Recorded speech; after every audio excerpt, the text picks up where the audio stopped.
You're listening to the AFTERBUZZ TV Network, now the largest new media platform on the web, and your #1 source for after-show entertainment. Very good, Keith. Johnson.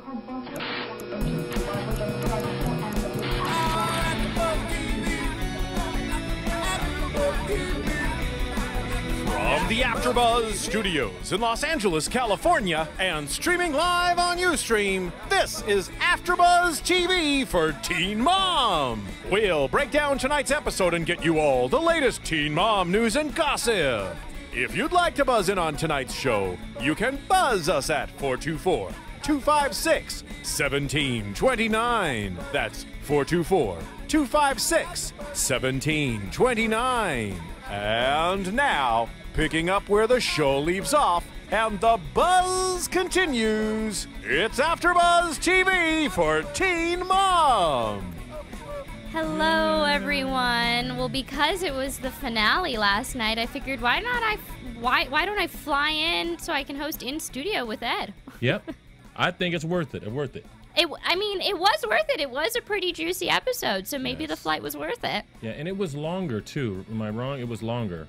Right? It was an hour and a half, but while watching it, I'm like, is it really longer or is it just more commercials? More commercials. It felt like that because when you watch it online, it's only like, it's exactly 1 hour still. Oh, really? Yeah, so I think they added it's like about 15 minutes longer. I think they added about 15 minutes. Yeah. Overall, the episode was... Did you notice, though? I think the theme of it was at the very end when the book closed. It was rain, and then it rained away the crayon drawing on the book. I don't know if I you didn't even saw see that part. No, I didn't see that part. So it was like that was shutting the book on a sad chapter, I guess. Yeah, well, there was some sad stuff that happened. But I felt like the first girl we're going to talk about, at the very end, it ended on a happy note. And which girl is that? Janelle. Hey guys, I feel like we never have Mari here in studio, and it would be nice to introduce each of you as hosts, maybe. Okay, I got no problem. You guys went right into it, but we didn't get to see who your pretty face is. That's because our listeners by now should probably know who we are since we're at the finale episode. But I'm Mari Fagel. Yep, Ed Bowling. This is Ed Bowling. Yep. We might have our wonderful co-host Isabel calling in as well. Yep. But Ed, I want to talk to you about Janelle. Okay. Okay. My main question here is, and I told you, I warned you about this before we started the show, I'm going to bring a little Real Housewives into this. Right. Only because it's so familiar. Ronnie, you were with me when I was hosting Real Housewives last night. Real Housewives, Kim Richards, the star, went to rehab after taping. Right. And then right out of rehab, she did a reunion special with Andy Cohen. And all yesterday I was talking about how inappropriate that was, how terrible for her recovery. Like someone who's been in and out of rehab 3 times, how bad it is for her recovery to then have to do this reality TV sit down. And then I sit and I watch this episode and I think, okay, do you really expect this rehab to work when you're filming it all for Teen Mom? And what kind of rehab is this that allows Teen Mom cameras in? This is not Dr. Drew's celebrity rehab. This is supposed to be Malibu Horizons, some reputable rehab. But how reputable can you be when you actually allow a patient to be filmed the entire month they're there? Like, I don't know. Already, I thought the rehab's not going to work just because they can't be that credible to allow this. That cannot be healthy for a recovery. Tell me, because I plead ignorance here. Tell me, what is it about the cameras being involved that actually makes it unhealthy, or maybe not as successful? I mean, just because I don't know. I mean, the Real Housewives one was different because that was like an interview right as she was fresh out of rehab. This isn't so much an interview. Right. So maybe I guess the cameras aren't that bad, but I still think. Like rehab, that's a place where you really have to work out your issues and everything, yet she knows that the cameras are on her. Yeah. And these doctors who are in the sessions with her, the cameras are on them the whole time. I just don't think that is healthy. Well, I can see it in the sense that when they searched her bags when she first got in, and then they basically took away anything that would remind her of being a drug user or whatever, the paraphernalia she had in her purse. And the blunt wrapper she had. Right, the blunt wrapper.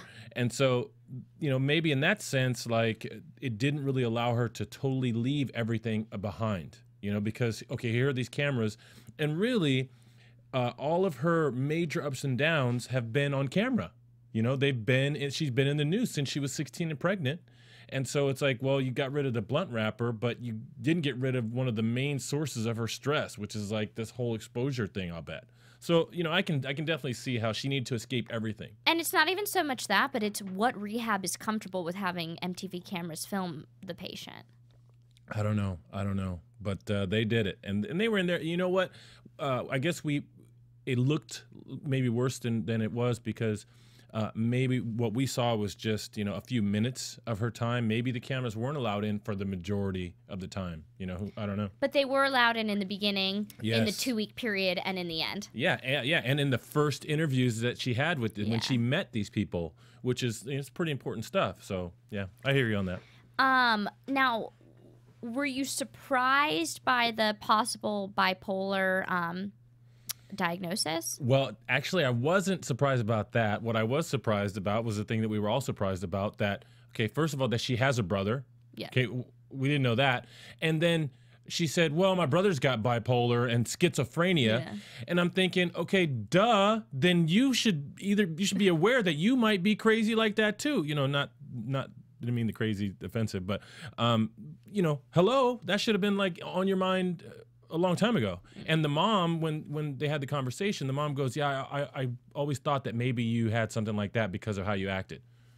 Well, why didn't you tell her, you know, or have her checked out or something beforehand? So, and yeah, that was a shock. You know, we talked about how she was bipolar in our news and gossip in the past, but it's so interesting to me because her life so closely parallels that of Amber from Teen Mom 1, because she was diagnosed as being bipolar as well, and they both have their fair share of legal troubles and everything.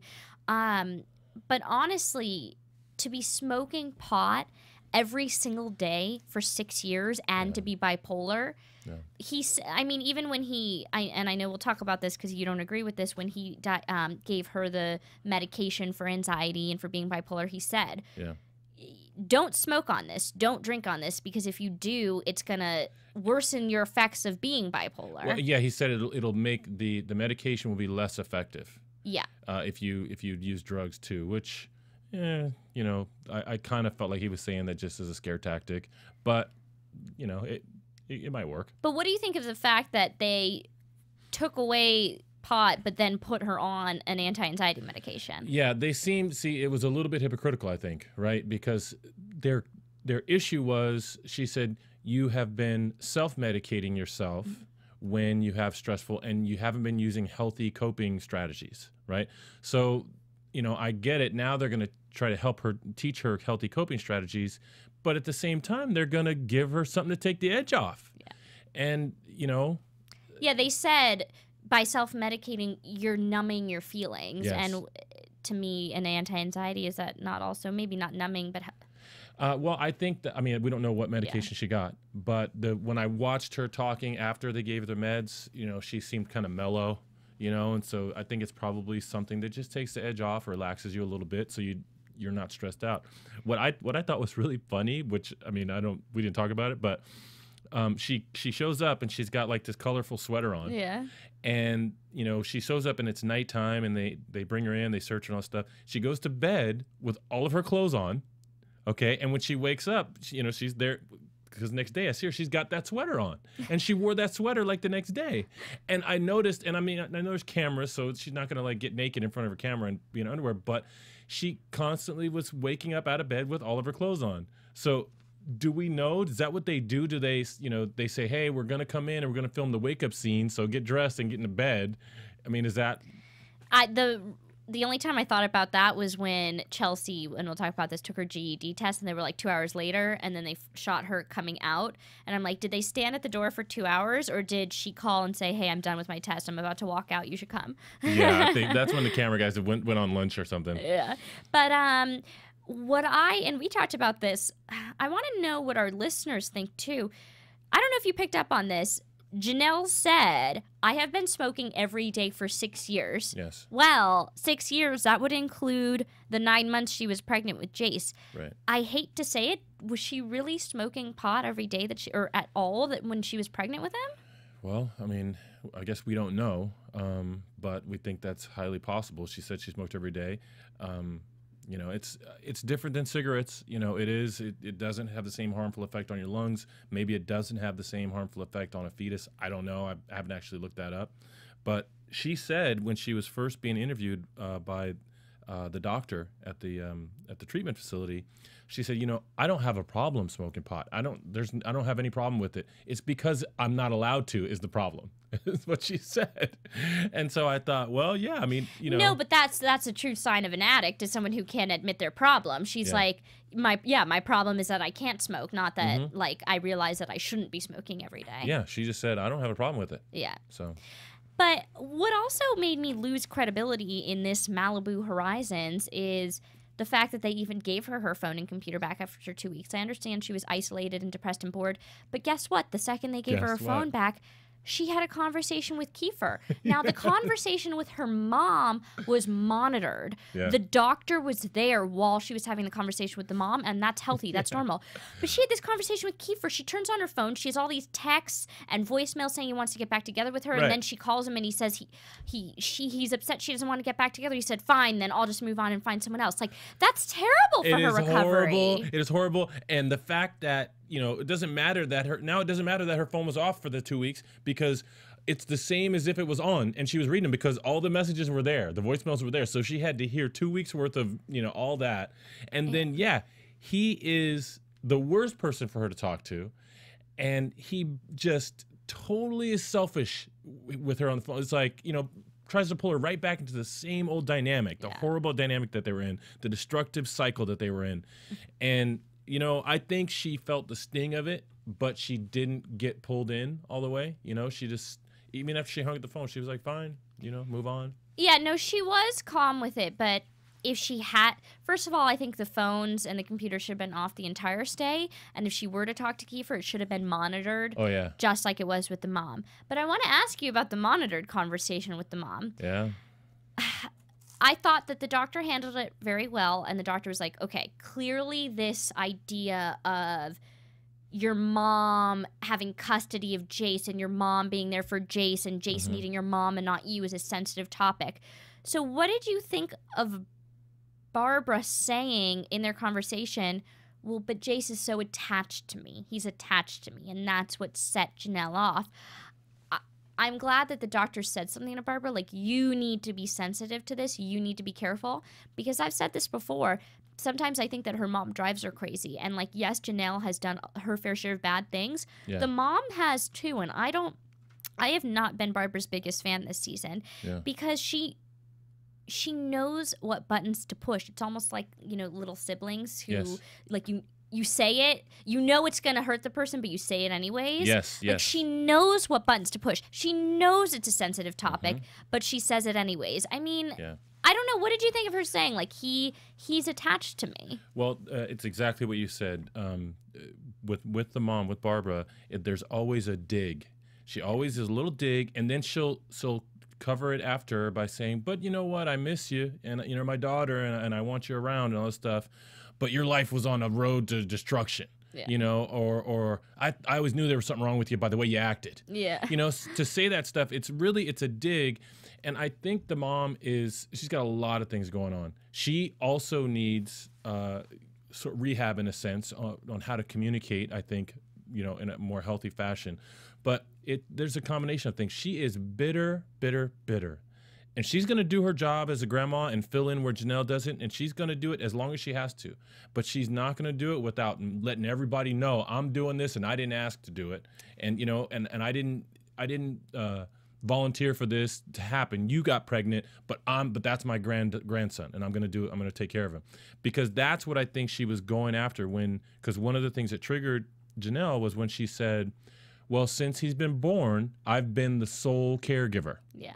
Right? And Janelle gets red in the face, and she's like, stop right there. You know, you're making...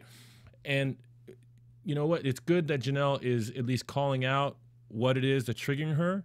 But even then, it's, you know, the communication was really, really unhealthy. I mean, the finger pointing back and forth and all that, it's kind of, you know, they need more coaching. They really do. I think the reason why I don't like Barbara, I don't know if it's that she's bitter or that, and I know this has been controversial when I've said this in the past. Yeah.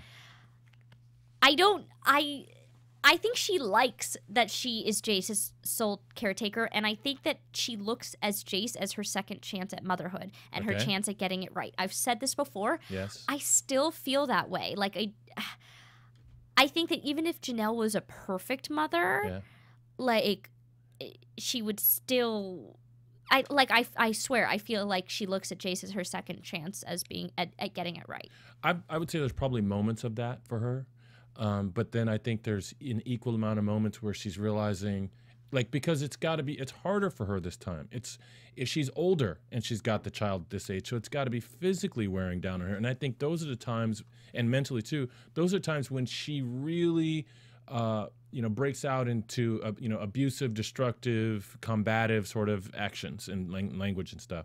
So I can see that a little bit, but, and I've said before too that I think, were it not for Jace and were it not for Jenelle, if they were healthy and on their own, then what would the mom's life consist of? She's alone and she wouldn't really have. And if there's any truth to these sort of disorders that they've got being inherited, and if it came from the mom's side, then guess what? The part of her brain that is not stimulated in everyday life gets stimulated when you argue and when you fight and when you have conflict.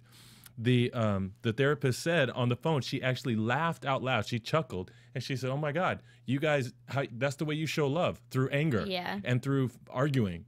She goes, "We've got to fix that. We've got to change that because that's how you communicate right now."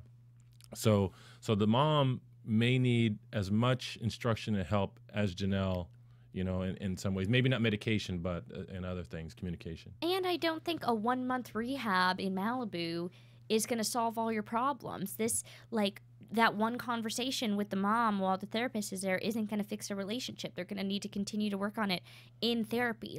They need to be in therapy. Yeah. You know what I mean? And she needs to have, a counselor, checking in on her consistently. Yeah. And, I thought it was laughable at the end when she's leaving and she says to the doctor, I have no cravings for pot anymore. No cravings at all. Like in the beginning I did. Right now, none. No cravings. And it's like, are you kidding me? And we know in the finale special and prediction, from what's going on now, that's a lie. She went back, yeah.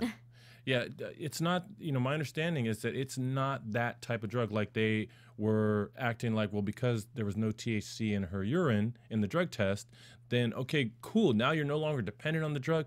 No, that's not the drug that has, people sticking with it because of major withdrawals. They're mentally addicted to that thing. Yeah. That's what happens with marijuana. It's the other ones. It's heroin and stuff where you have this physical withdrawal that you have got to have that drug again. But, you can get all the pot out of your system, and as soon as you go have a stressful day and what's going to really just fix it for you and take the edge off, you have to decide mentally not to do it. So I think, it was a little premature, the celebration. It's good that they're positive, but... Yeah, I like that the show ended on a positive note with the mom picking her up from the airport, and she had the gifts for the mom and for Jace and everything, but to know what's going on right now and that she's, in even bigger shit than she was with her court drama and legal battles and facing jail, it's bittersweet to see them ending on a happy note here, however many months ago this was shot. Yeah, everything was way I describe how Janelle and her mom were when they came back together. They were just pensive to me. They were. It was like they weren't relaxed. They just had other things on their mind and they were preoccupied. Like something else was about to bust or break. I felt like so. Yeah. Let's talk about Chelsea. I never like talking about her because she's boring and she has the exact same storylines every time.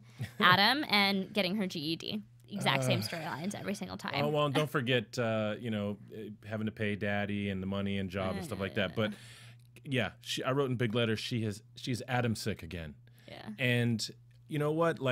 Again, situation where her mom is being positive and her dad's being positive. They're supporting her. And her mom is like, you were doing so well and you were almost over him. And I'm thinking, no, she wasn't. She was never over him. She occupied herself a little bit. She stayed busy with life. But in her mind, she even says every time she thinks about him or thinks about seeing him or whatever, that I love him. And, it's just so too bad. But I don't understand why she gets her hopes up and gets so excited, because she even says to him, when they're driving, she says, "What are we?" or what do you want? How do you want us to be? Yeah, how do you want us to be? And he said, we should be civil friends and not fight. And somehow she smiles and gets all lovey-dovey and gets all excited in their motorcycle ride. Did you miss something? He said civil friends. He didn't say, I want to be your boyfriend. I want you to be my girlfriend. I want to get back together. He said, I want to be civil friends. Like, where in your mind does that translate to, like, oh, yeah, he likes me again? Yeah. Well, that's the thing. See, and she even said it. She said, I love him. I just love him. And I know he treats me bad, and I know he has, but I still loved him. So it actually doesn't matter what words he says. All that matters is that he's there, and that, you know, and if he looks at her, because he was looking at her, he was in a civil, friendly mood, and he was smiling, and he was even, you know, flirting or being cute or whatever, the way she likes it, and she just would, you know, that's what she's waiting for. That's what she wants. Is flirting and being cute? I wrote in my notes, what an asshole. Because his way of flirting and being cute is Aubrey's crying and he'd say, what the hell did you do to her?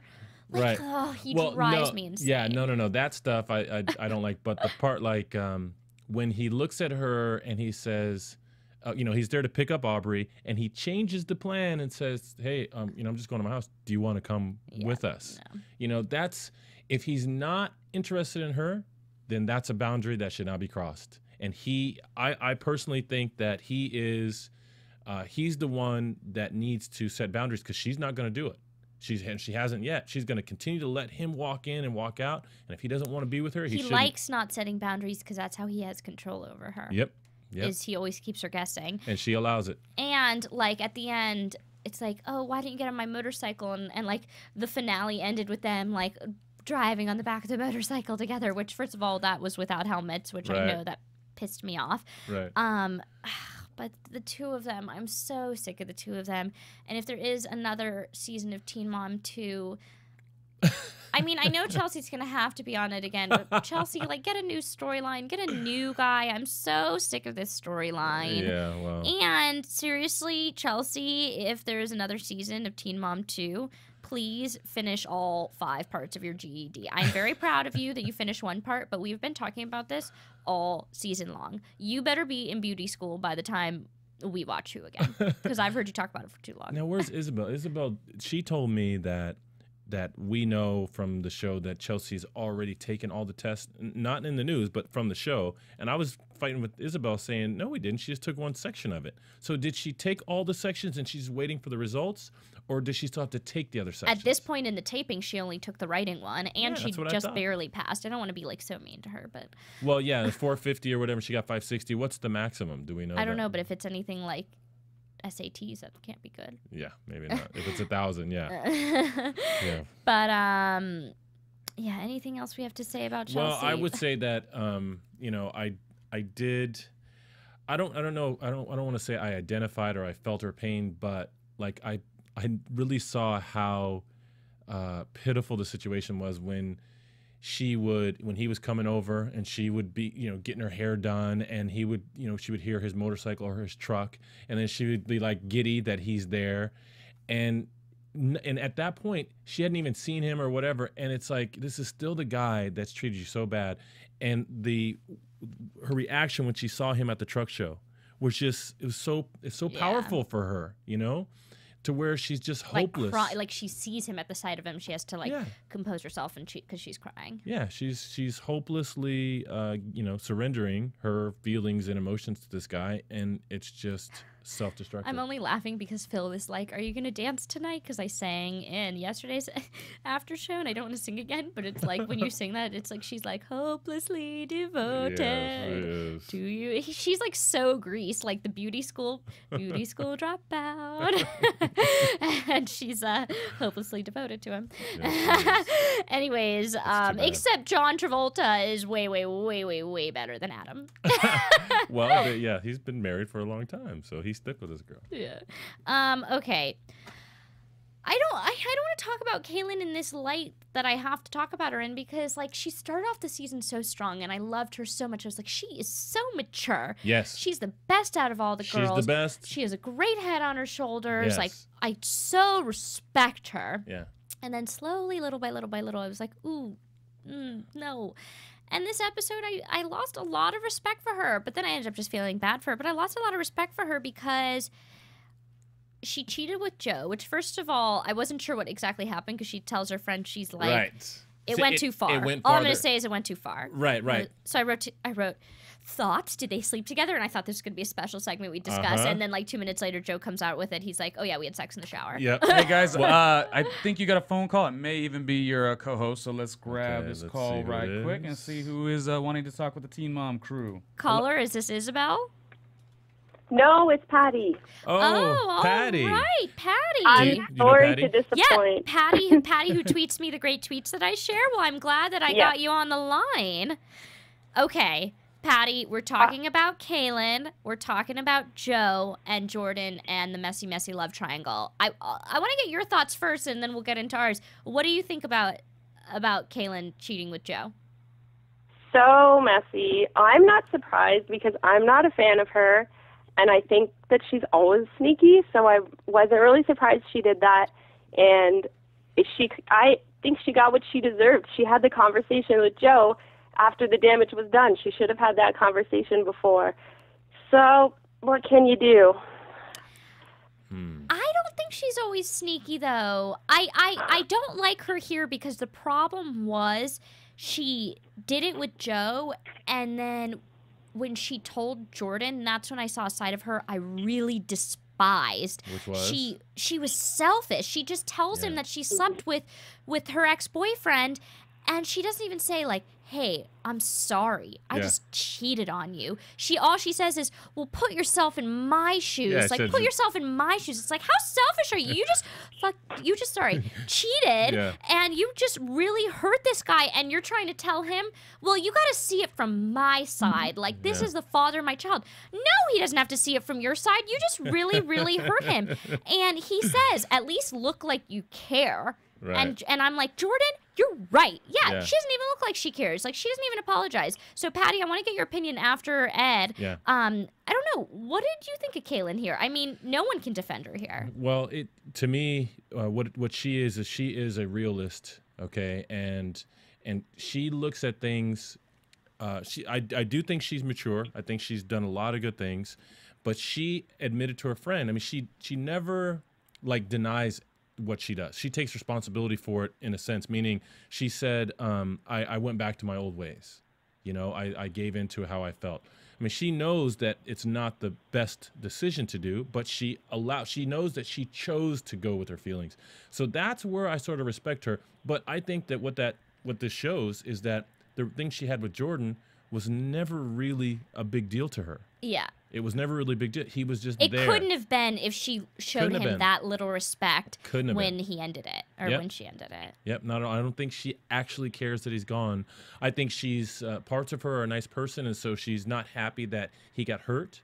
But that's, I don't think she really cares. She didn't about even Jordan. seem that unhappy that he got hurt, which is so shocking to me because we loved Jordan all season long. We were talking about how great he was, and so I was really shocked the way it went down and how callous she was towards him. Yeah. But Patty, I want to get your opinion because clearly it sounds like you were never a Kailyn fan, whereas I was always a Kailyn fan, and that's why I'm shocked that she did this. I want to get your opinion on Joe, and would you have liked to have seen them get back together? Because I've never really been a Joe fan. I'm always on the fence with him, but last night really pissed me off because she says like, oh, well, can we get back together now? Like, is that what that means? And she's so excited. She's so Chelsea-like. Right. And then he's like, I'm not trying to settle down. I was over it a long time ago. I'm not trying to commit to any woman right now. And I write in my notes, and I'm just living my life. Sorry, I got to give him that attitude because that's how it came off to me. And then I write in my notes, any woman, you're not trying to commit to any woman. This is the mother of your child. I wrote, you are a douchebag. And I will say douchebag on AfterBuzz TV because that was so douchey. Like, I'm not trying to commit to anyone after she just, like, cheated on her boyfriend. She's all alone, and now you don't want to commit. Man, you really didn't like what he had to say, huh? No. So, okay, Patty. Yeah, Patty. Patty, what did you think of Joe here? I think he was okay. I am a Joe fan. So I think it was Kailyn that was in the wrong. I hope you're the only person I really who like buys his Jordan, CD. too. And I think that both Jordan and Corey, I can't believe how well they handled their girlfriend and their wife totally cheating on them. They were both, so Jordan was really mature, I thought, just saying, just like, that's it. He didn't yell at her. He wasn't terribly mean. He just said, this is because of your decision. Goodbye. Exactly. Yes. Yeah, he wasn't overly mean. He came through. He said really good stuff. Jordan did, but Mari, I'm with Patty. Like, okay, here's the thing. I fault Joe for getting involved with doing something with Kailyn and knowing that she has a man. Okay, he shouldn't have done that. I think he shouldn't have done that. But the way he handled himself in front of her after when she says, "I want to get back together with you," no, he did. He played it very cool and he did it very properly. And even when he was with his brother talking, he was just very honest. He's like, you know what? I don't know. He goes, I don't know that I want to give up this good place that we've gotten to. I don't know if I get back together with her, if it's going to be the same like it was before. He says, so I don't know. We'll have to see how it goes. But saying that is a million times better than what he said to her. I'd be totally fine if she said, oh, I want to get back together now. And he says, I don't know if it's healthy for us, for Isaac. That's all right. I don't like that he's like, I don't want to commit right now to anyone. Like, that rubbed me the wrong What way. do you mean? That's player 101. That's the first thing. That's why I don't like him. He's a player. That's a velvet hammer for you right there. He said, look, he basically said, hey, it's not about you. It's about where I'm at. It has nothing to do with you. That's so douchey. Listen, you are great. And if I was going to be with somebody and have a family, it would be with you, girl. But you know what? Right now, I'm just not trying to do that. Even your Joe impression pisses me off. But wait, Patty, I have a question for you. Since you like Joe so much, would you go out and get his CD when he gets his music career going? Oh, my God. Not that much. But I think it's better what he did was better than leading her on. Yes. And I think Kailyn needs a nice, good book on how to break up with somebody, because she did the same thing when she didn't want to be with Joe and they were off and on, and then she got Jordan, and then she was over it with Jordan and she had to cheat on him. She just needs to learn how to say to a guy, it's over, I don't have feelings for you anymore, instead of making them always be the one that leaves. Patty, I'm very impressed with you right now, because most people, when I have an argument in my head and when I feel a certain way about someone, it's very hard for them to change my feelings. And Ed, you never change my feelings. You only empower me even more to feel the way I feel. But what you just said, no. I still don't like Joe, but she's right. It's better to tell her up front, I don't want to be with you, than to lead her on like Adam. Because what Adam is doing to Chelsea is so much worse. Just say, I don't want to be with you. So, Patty, you are right there. It is better not to lead her on. But now it sucks for her. She's all alone. It is better to say that before you sleep with her. Yeah. I mean, he shouldn't, he shouldn't have slept with a girl who has a boyfriend anyway. I mean, I don't think he should have done that, but he did. And I think it was just hard for me because Kailyn, to me, I always thought she had a good head on her shoulders, and she's very mature. And to me, Chelsea is the most immature, and she was so Chelsea-like in this, getting her hopes up and all excited about getting back together with the baby daddy. I saw a lot of Chelsea in her this episode. Yeah, for those moments that she gave in, and she did. But the part of Chelsea that's not there is Kailyn is not going to continue to pursue Joe.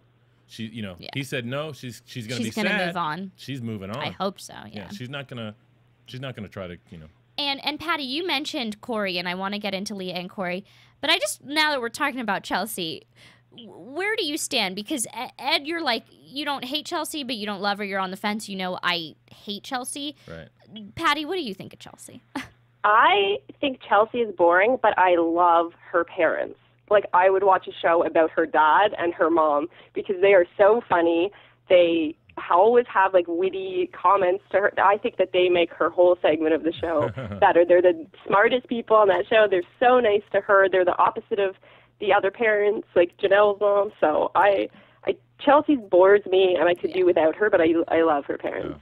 Yeah. Well, I'm glad to see. Yeah, boring is the one word. Her storyline is so consistent in a bad way every episode. But I look at it and I watch it in amazement. So, and for me, it's not boring because I'm amazed that she continues to do this thing with this Adam guy.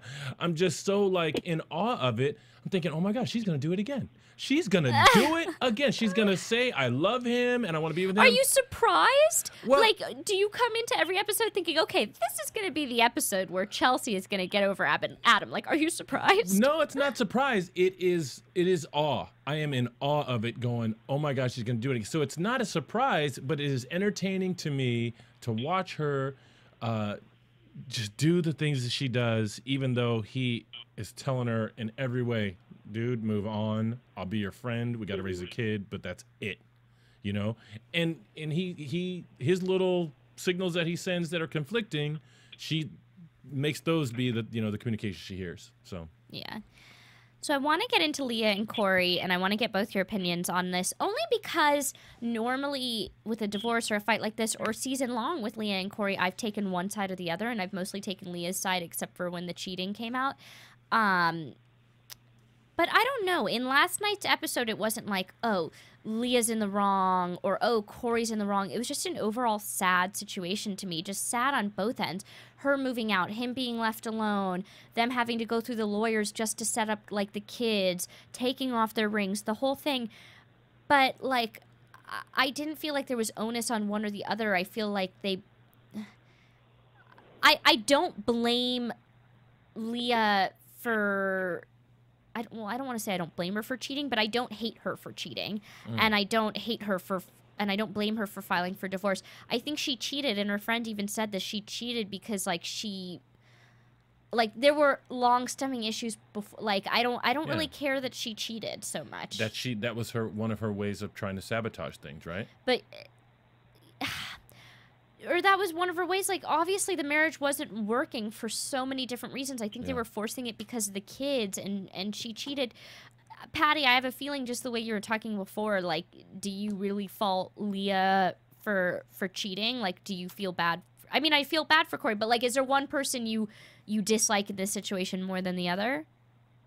It's tricky. I really felt bad for Corey. Like, how can you? He's totally on his own, but they did definitely portrayed it in a way that you also feel sympathy for Leah. Like, it's obviously not easy for her. It's not like she's sitting back laughing at him. Like, you did feel bad for both of them, but, oh, Corey, I just wanted to give him a big hug the whole show.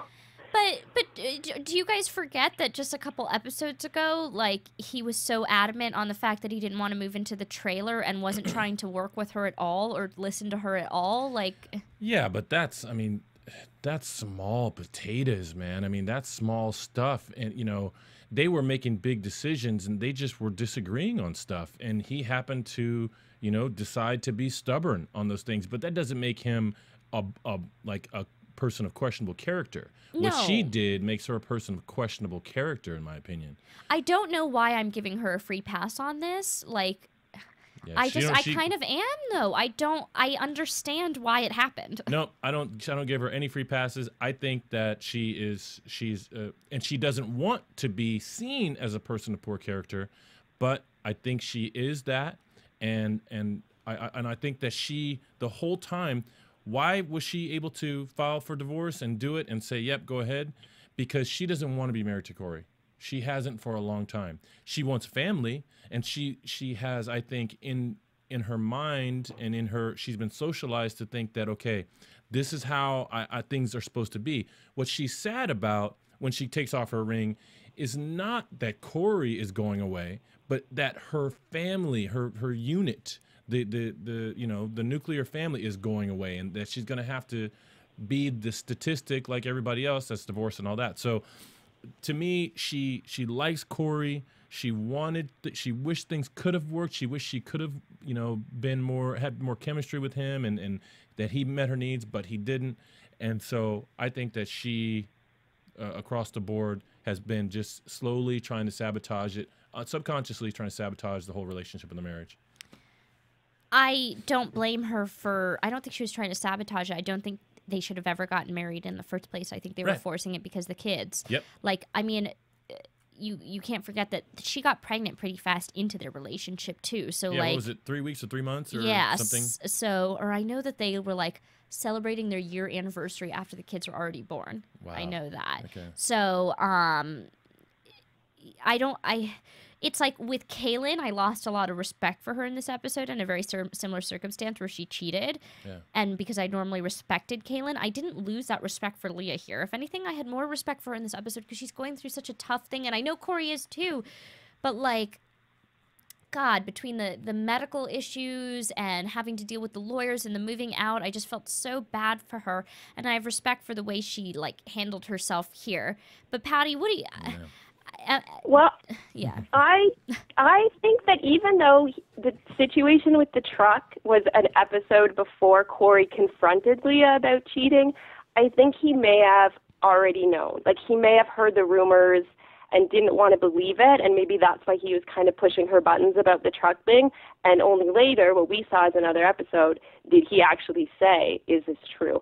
So I'm not convinced that he was being honest about the truck. Like, I think he might have been trying to kind of get some digs at her because he had heard these rumors. Right. And the second thing that I think is complicated about the situation is that I feel like Corey, because he was always working, I feel bad because I'm not sure he would even know how to take care of those kids.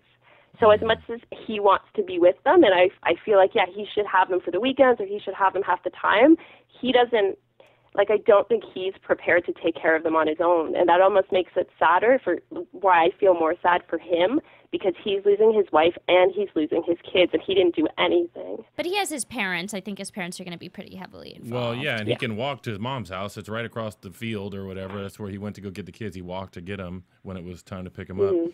But I thought it was also interesting how he found out that she filed for divorce, right? He's reading the paper.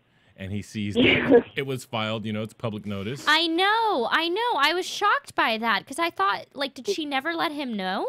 Well, you have to serve the person, right? But when you have someone served with documents that say you're suing them for a divorce or whatever, the only significance there is you have to serve them a certain number of days before the court date. So they could have, filed it, and then the notification, the paper came out before he got served. So, but again, for her not to tell him is and then the lawyer, she said the lawyers did say, hey, don't talk to him or whatever. So she had that to hide behind. But still, that's not somebody who is at all trying to work it out. See, we see her crying. This is why I did lose respect for her. We see her doing all these outward shows of sadness and everything. And it's true. I think she does feel sad. But it's not the sadness that we think. It's not the sadness like because, she wants to keep Corey. Because guess what? If she wanted to, I'll bet you she could do something. Now, maybe... But that's why she filed for divorce. She knows she doesn't want to be with Corey. She knows it's not right. She's sad because now she's sad for her children's sake, and that's fine, and that's respectable. She's sad that for her children, they have to be in a broken home for the rest of their lives. No, remember she said, she goes, all this stuff that's happened, it happened, but it doesn't change who Corey is to me and how special he is and all this stuff. So she is communicating with her words to her friends and everybody, like, I don't want to lose my husband. But what I'm saying is I don't believe it. I don't believe it at all, and which is why I say she's a hypocrite. I lost respect for her for all of her decisions. However, also a very difficult situation with everything. That's the part where, like Patty's saying, they set it up so that and maybe it's not set it up, but just the reality of it, we do feel empathy and sympathy for her.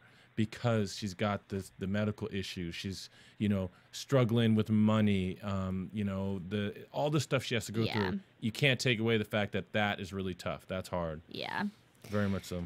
Well, we're going to go shortly to a quick commercial break and then some news and gossip. But before we go, I wanted to keep Patty on the phone just to get your opinions on Jenelle because we didn't get to hear your opinions on Jenelle. What did you think of her and the rehab stay? Oh, man. I thought she did okay, and she obviously looks a lot better and is sounding a lot smarter and all those kind of things in rehab. Her mom is a huge disappointment. When they called her, when her and I guess her doctor, psychiatrist, or whoever that was, called the mom, and the mom is just giving it to Jenelle. Just be nice for 5 seconds, Barbara. Okay, I want to ask you where you stand on this, because sometimes people don't agree with me when I say this. Do you think that Barbara kind of looks at Jace as her second chance at motherhood and at getting it right, and that I think she likes to say to Jenelle and make Jenelle feel bad that she has to take care of Jace, but I think she likes that she takes care of Jace. I think it might be something like that. We know, like this episode, we found out about her Janelle's brother. We've seen in last season, I think Janelle has an older sister. So obviously, all of Barbara's children are leaving her. So maybe there's a bit of Barbara wanting to cling on to something, and Jace is her new something to cling on to because all her children can't stand her, and rightfully so. So she's just probably going to cling on to Jace until he can't stand her. Wow, someone else who really doesn't like Barbara. Yeah, Good. she really doesn't like Barbara, yes. All right, and then any final thoughts on the finale episode, and then Ronnie will have you take us into a commercial break when she's done. I have a question. Yeah. Is it me? Why does in Corey's house, why do they always go to the porch to talk on the phone? Why are they're like always go to the porch? They have a cordless phone and they go out on the porch to talk on the phone. Like, does the phone not work inside? I don't know. That was something I saw. That's what you picked up on in the entire divorce saga? You always see them sitting on the porch. Like they'll be in the house, but then when they get on the phone, they go out to the porch and they sit on the edge of the porch and they talk on the phone. I mean, I've seen her do that. I've seen him do that like 3 times. Yeah. And maybe it's better reception. Yeah, maybe it's they better are service. in the middle of nowhere. Well, wait a minute. It wasn't a cell phone. It's a cordless phone for your. It's a house phone. Anyway, I just saw that. I didn't get it. The other thing is, I thought that when she got a call from her lawyer, and the lawyer said, "Hey, look, we met with Corey's lawyers and made an agreement, right? His dad is going to be at our office, so bring the kids there, and then you can give them to his dad." Well, when she gets there, Corey's there too. I know, I saw that. And I thought, well, wait a minute, why is he there? That's like an unfair surprise because she's so emotional. And why would her lawyer not tell her that Corey was going to be there? Yeah, no, I picked up on that, Yeah, I didn't understand. And then I also looked, Corey had already taken his ring off, and she hadn't taken hers off when they met each other. When they, Well, we saw that. We saw him take his ring off, and we saw her say she's not ready yet. Yeah, I saw her. Oh, I didn't remember that he took it off. I liked, though, because she said, I don't want to take this ring off because it says Allie and Leah, and I'm going to be married to them for life. Oh, yeah, that was great. Great. Wonderful. Good job, Mom. Can I make 2 quick points? Yes, please. Yes. Okay. One, I'm watching the show with my boyfriend, and the funniest part was when Leah's in the basement and her stepdad's helping her move, and she goes and gives him a hug, and my boyfriend's like, why is she hugging the mover? Anyway, and then the second point, I did, okay, this was about Chelsea. I found a little bit of what you might call dick in the soup when Chelsea went to the car show and accidentally ran into Adam. Well, you think that they told Adam to be there? I think they told Chelsea to. Why would she go hang out at the car show? Because her mom was going to the car show to meet a guy. To pick up guys. Pick up guys. But no, wait a minute. I think it's a little bit sketchy. Well, no, and her and her mom talked about it beforehand, and she said, "Do you think Adam's going to be there?" And then Chelsea says, "Of course he's going to be there. It's a car show." Yeah. So it's a small town car show. He's a car guy. He's there. She expected him to be there, but it looked like it was pretty big. So maybe she was. You know what? I mean, Patty, you're right. She went there to see Adam for sure, 100%. She was hoping to see him, and she did, but she didn't like how it felt when she did. Yeah. No. And right in time for the finale and all that stuff. Yeah. Well, thanks for pointing that out. And Patty, thank you for calling into our finale show. You should call in again next week for the reunion special. All right, I'll try. All right, thanks so much, Patty. And Ronnie, if you could take us to a quick commercial break. AfterBuzz TV. Hi, I was once like you, a lazy, angry loner whose only joy was watching TV and surfing the net. And, like you, after I'd see one of my favorite TV shows, I'd be so excited and have so many questions that I'd actually have to talk to my douchebag coworkers about it at the water cooler. Then I discovered AfterBuzzTV.com. AfterBuzz TV produces after-show webcasts and podcasts for TV series of all kinds, like post-game wrap-up shows for all your favorite TV shows.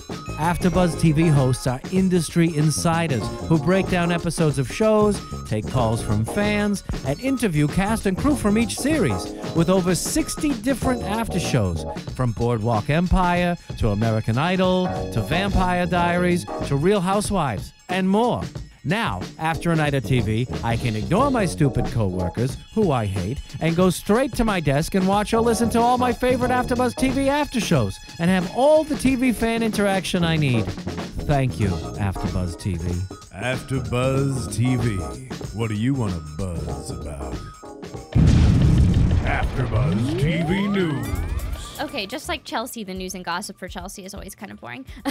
Basically, she had tweeted in the past that she would be single forever, and then Leah gave her some love advice, and now she tweeted, "I'm quite attracted to older men. Not old, but older men. Hashtag sexy and mature."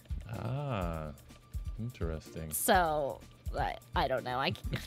Stay single forever. Guess that means she's not with Adam. Yeah, and then I thought this was interesting. So Kailyn in the after show discussed the whole Jordan thing, and she still tried to defend her actions. She says, "I thought he would maybe try to put himself in my shoes a little more. Again, are you pulling that again?" And then she says, "I'm not trying to justify what I did at all, but I just was kind of like, all the expression went away on his face. He just sat there like, okay." He was mad, but it was like he didn't understand. We both kind of saw it coming in the back of our minds. He had a gut feeling that something was going to happen. In my stomach and my heart and my mind, if I was truly in love with him, I would have done what I did. I wouldn't have done what I did either. I think that I should definitely have come to terms with it and broken up with him before it happened. Yeah, which is what you said. That's where Kailyn, I'm like, okay, she may not do all the right stuff, but she knows, she's aware of what she's doing, and she takes responsibility. I mean, that self-awareness is huge. You don't want to, be a person of bad character for your whole life and just know it, but you want to change. But I give her credit for that. But you called it.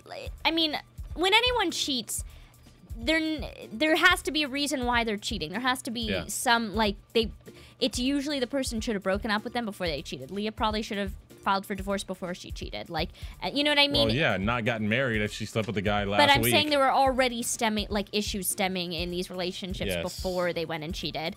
Yes. More court and legal drama for Jenelle. Her attorney says that Jenelle is extremely uneasy about her former boss, James Duffy. I guess she was his assistant, and she charged him with cyber stalking and communicating threats, and she's waiting for a court date on this case, but she's on edge about what he might do.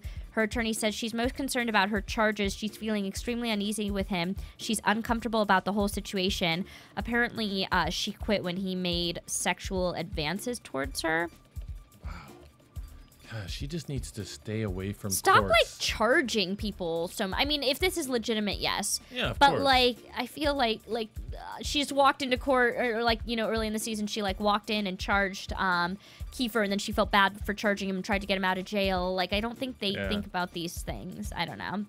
And then finally, this is good for Leah. So I guess after Leah suffered from the miscarriage, she signed off Twitter, signed off Facebook, needed space. She's back on. She just tweeted yesterday, "Hey y'all, I'm back, needed a small break. Happy V-Day. Can't believe it's the season finale. Who's ready? How is everyone? Thanks everyone for the support during the season and before. Means a lot. Break was def needed, but so happy to be back." Wow, okay. That sounds very normal. Yeah. And I don't think I ever got to talk about the miscarriage with you guys because I wasn't here last week. Right. While I feel so bad and knowing she'd ever have to go through that, I think that it probably is a good thing that she's not having another child with another man. Right. It's a tough thing I don't want to say anything like that, course. but you know what I mean? Yeah, there's a time and a place for everything, right? And so maybe there'd be a better time for her than right now. Yeah.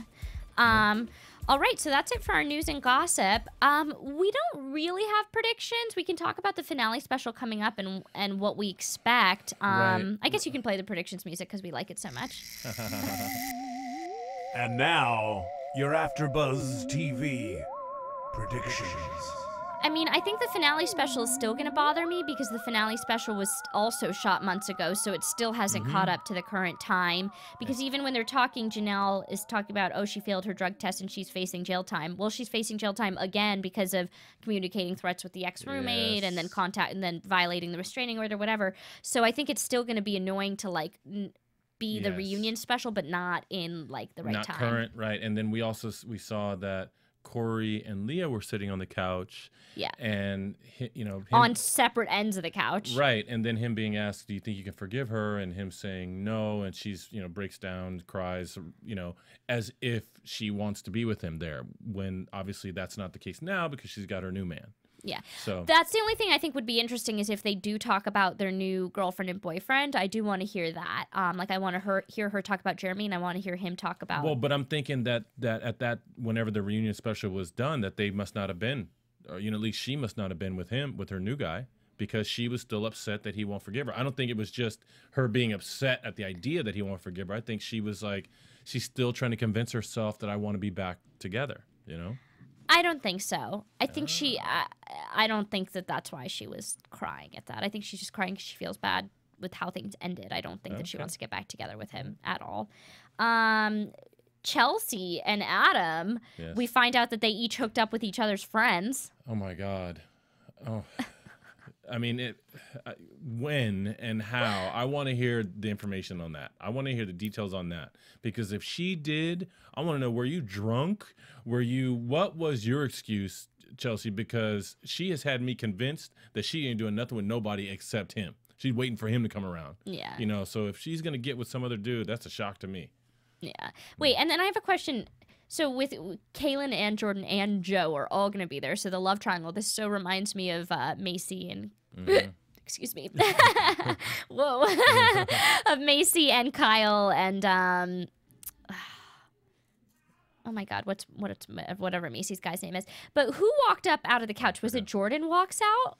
No, I don't. Or was it Kailyn walked out? Someone walks out. Kailyn was sitting in the middle because Jordan leaned away and he said, look, I can just leave and then let them handle something or let them discuss, I don't know, said something like that. So I think Jordan walks out. No. Jordan was sitting there and Kailyn was in the middle and she got up and she started to walk out. So someone walks out. We'll have to see what happens there. Yeah, we'll have to see what happens there. All right. Well, thank you so much, everyone, for tuning into our finale after show. But stay tuned, the finale special after show. That'll be our final one. Yeah, thank you, Patty. And anyone else call in next week. Thanks, Mari. Thanks, Ed. From producers Kevin Undergaro and Phil Svitek, engineer DJ Jesse Janity, and the entire AfterBuzz TV staff, we would like to thank you for listening to the AfterBuzz TV network. If you have questions or comments, be sure to buzz us at info@AfterBuzzTV.com. And you can find us on Facebook or follow us on Twitter by searching for AfterBuzz TV.